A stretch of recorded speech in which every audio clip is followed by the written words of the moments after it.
So the next thing you're going to do is you're going to be binding your wax castings together to get an outcome that looks something similar to this, so that it's like a booklet. So the first thing you're going to do is you're going to take your 4 or 5 wax castings and you're going to put them in the order that you want them to be viewed as. So I quite like this one as my front cover, so I've got that at the front, and I'm just going through checking that it's in the order that I want them to be seen. Maybe you've got 2 that complement each other, so you want those 2 to be shown together. It's completely up to you. And again, you might have an assortment of circles and rectangles, or you might have just rectangles or just circles. It completely depends on your preference. So once you've got them in the order that you want them to be viewed as, you're just going to set those aside and you're going to choose your thread. Now you've got 2 options for thread. You've got sewing thread, which is thin. This is used either for hand sewing or machine sewing, so you can use a sewing machine with this. Or you are going to choose embroidery thread, which is a little bit thicker, which is this thread that's been used for this booklet, okay? And you've got 2 options there. You're also going to choose which colours you want. I quite like the blue because it matches the front cover. It's completely up to you what colour you choose. So I'm going to choose my embroidery thread, and you're just going to cut off a section of the thread, not too much, because you don't need a lot for this activity, but you want enough to be able to bind your wax castings together. So the first thing you're going to do with the thread is you're going to take your thread helper. It's not the official name, it's just what I like to call it. And you're going to take the end and thread it through the eye of the needle, okay? And you're just taking a needle with a big eye at the end. You're going to thread that through, and then this is just going to assist you in threading the thread through the needle. Oh, how many times can I say thread? So you're just going to put the thread through the thread helper, and you're going to push that through the eyelet so that the thread comes through onto the top there, okay? And you don't want to push the other end all the way down like you would usually do with sewing, because we're binding. So one end needs to be at the top and the other end of the thread needs to be at the bottom, okay?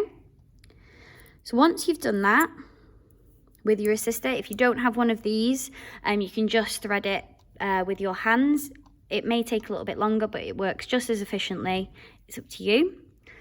What you're going to do is you're going to pick up your wax casting in the order that you want them, and you're going to start at the top, and you're going to thread your needle through the wax castings at the side, okay? Like that, all the way through each of the castings. Now I've got an assortment of rectangles and circles, so it hasn't quite reached the circle yet, but as we go down it will bind the circle into it, okay? If you've got all rectangles, it'll bind them all together.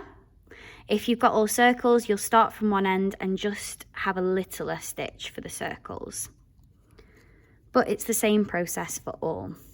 So what you're doing is you're just dragging that through, and once you've got that through, once you've got that initial stitch through, what you're wanting to do is take the end of your needle and just tie a small knot. And that's why you're starting from back to front, so that that knot is at the back of your wax casting. And what you're going to do next is, once you've dragged that through, you've got your knot at the back, the next step is you're just going to follow that down and create another thread through your cast. And bring that around. And this is called a loop stitch. You're making a loop from one side to the next. And you're just going to follow that and do that. Repeat that process all the way down. And you might want to go back, just move the thread up a little bit, just so that it's definitely in place. I'm going to follow that down. And it doesn't have to be perfect. You can see that my line's ever so slightly off. If you do want it to be exact, you can go and make marks of where you want the holes first. It's completely up to you. But I quite like the effect of it looking quite artistic. So it doesn't have to be perfect. As long as you're stitching them all together and they're starting to bind together, that's the main thing.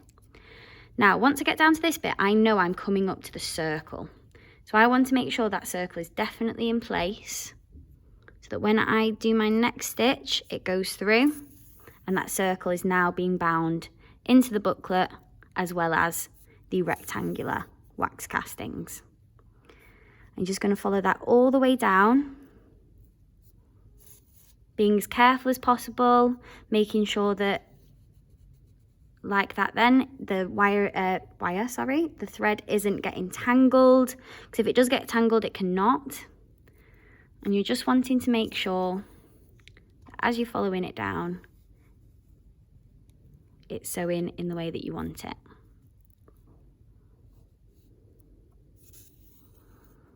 And I think the colour is quite important as well, because the colour really complements the start of my book. I think the aesthetic that I'm looking for my book, the style that I want my book to look like, really complements the colour.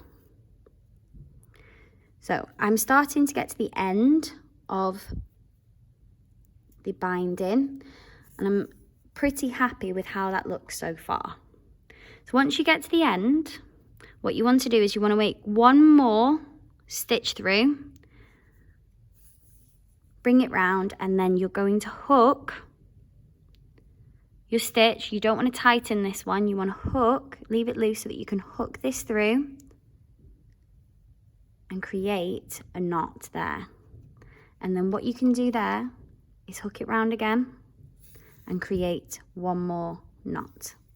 And that will just secure that in place so that that's not going to come out again. And if you've squeezed it a little bit too tight, you can always loosen it up a little bit, but I'm happy that that is secure there. And then what you're going to do is you're going to chop it off. You might want to leave a little bit so that you can make a bow or attach something to the end. You might want to cut it all off so that you've just got the bindings. It's up to you. So I'm going to cut a little bit off there, leave a little bit of an access, and I might put a bead or something on the end of this.